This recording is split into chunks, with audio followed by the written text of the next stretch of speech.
Hello everyone, today we are going to solve another math of fluid mechanics, and it is on the topic of hydrostatic forces on the surface. Well, here let's start from reading out the question. Okay, so here it is said that a circular opening of 2.5 meter diameter in a vertical side of a tank is closed by a disc of 2.5 meter diameter which can rotate about a horizontal diameter. So now we have to determine the forces on the disk and the torque required to maintain the disk in equilibrium in vertical position when the head of water above horizontal diameter is 3.5.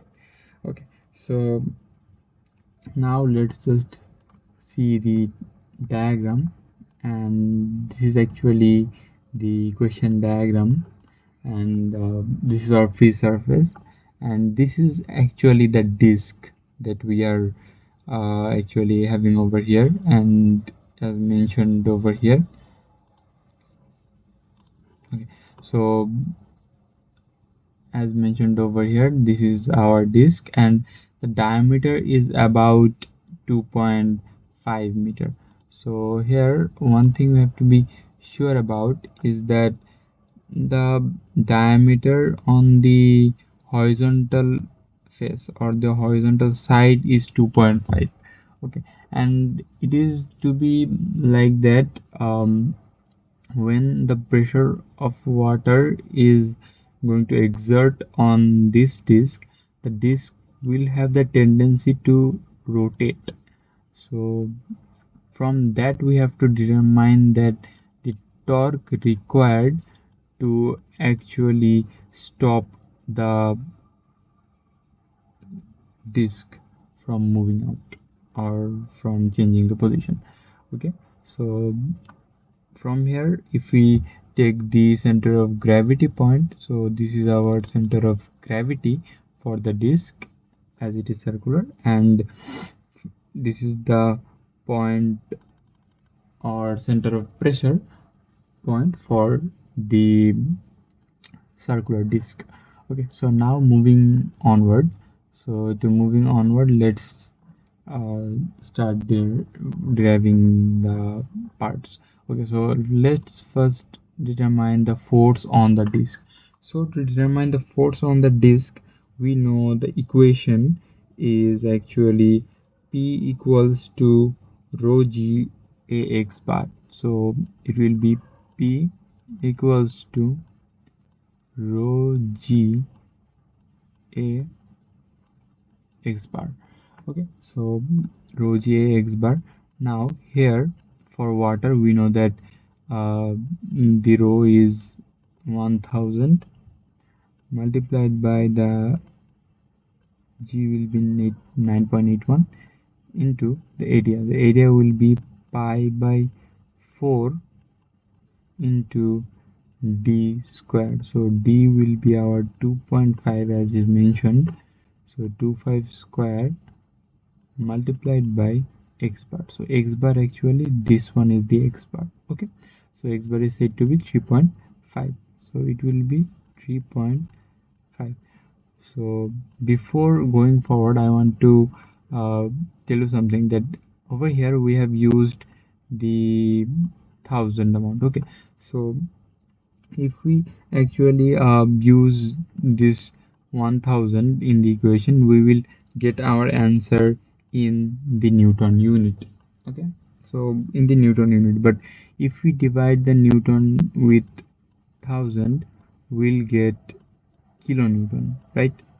So it's actually that if we actually remove this number, then we will get the answer in kilonewton. So I'm just removing this part, and okay, so if we calculate this part, then we will get answer of 168.5 kilo Newton. Okay, so we got the answer for the first question. Now let's move forward to the second question. Okay, so as per the second question, that has said that we have to determine the torque required to maintain the disc in equilibrium in vertical position. Okay, so as we have to keep it in vertical position, and we know that torque is actually force multiplied by distance, right? So it will be actually the force, the pressure, as pressure is also a force, you can say that. Okay, so it will be actually P multiplied by D, right? P into D. So now the D will be, let me show you what will be the D. The D will be the distance from the center of gravity to the center of pressure. It means this portion will be our D. So as this portion will be our D, that means D will be actually H bar minus our X bar. So we got it. Now what we have to do, we have to do just multiply P multiplied by H bar minus X bar, right? Okay, so now we have to determine the H bar. Okay, so to determine the H bar, what we can do is just, let's take it. So to determine the H bar, we know that H bar equals to Ig, center of gravity, moment of inertia from the point G, center of gravity, or through the center of gravity, and it will be divided by the A X bar plus X bar. Okay, so this is the thing. Okay, so now we know the values of A, we know the value of X, and we just have to determine the I of G. So to determine the I of G, let me take another color. Okay, so to determine the I of G, let's determine over here.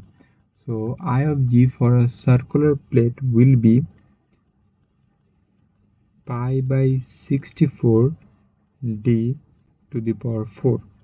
Okay, so here it will be pi by 64 multiplied by 2.5 to the power 4.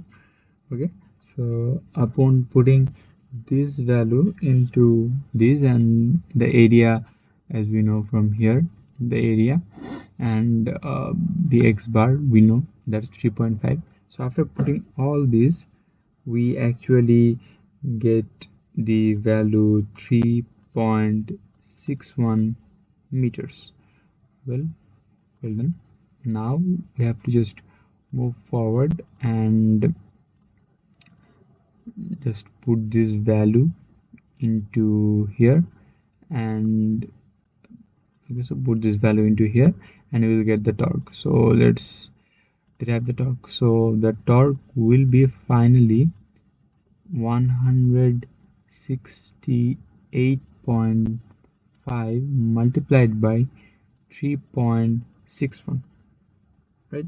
Okay, one sec. 3.61 is our H value. Okay, 3.61 minus 3.5. So we get the distance, and after multiplying, we are gonna get the answer 18.54 kilo Newton meter, as it is torque. So here is the thing. That's how we're gonna solve the math. Thank you for watching.